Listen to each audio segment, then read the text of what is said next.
শুভ সন্ধ্যা। এখন বাজে 7:10 আর আমি বিকেলে সমস্ত কাজকর্ম সেরে হাত মুখ ধুয়ে ড্রেসটা চেঞ্জ করে সন্ধে দিয়ে কিছুক্ষণ আগেই উঠলাম। আর এখন তুলতুলকে দুধ খাওয়াচ্ছি। হ্যাঁ বল।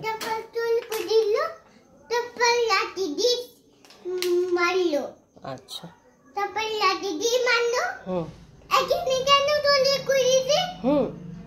কেন কেন করেছিস? আর আজকে দুপুরবেলা আমি আমার জন্য দুটো ছাতুর পুর ভরা পরোটা বানিয়েছিলাম। তো আমার তো প্রতিদিনই লাঞ্চ করতে 3:30 পৌনে 4 এরকম বেজেই যায়। তো আজকে তুলতুল দুপুরে অনেকটা তাড়াতাড়ি মানে বিকেলে অনেকটা তাড়াতাড়ি ঘুম থেকে উঠে গেছিলো 3:30 নাগাদ। মানে তখন আমি সবে লাঞ্চ করতে বসেছি। তো তখন ও বলল যে ও পরোটা খাবে। তো যখন একটা টুকরো দিলাম হাতে নিল না, গোটা পরোটা চাই। দিলাম, এই যে গোটা পরোটার এই যে এইটুকু খেয়েছে।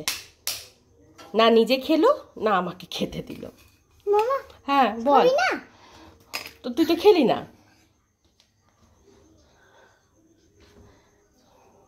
তখন তো দিয়েছিলাম যে খেয়ে নে, ওইটুকু খেয়ে ব্যাস রেখে দিলি। হ্যাঁ বল।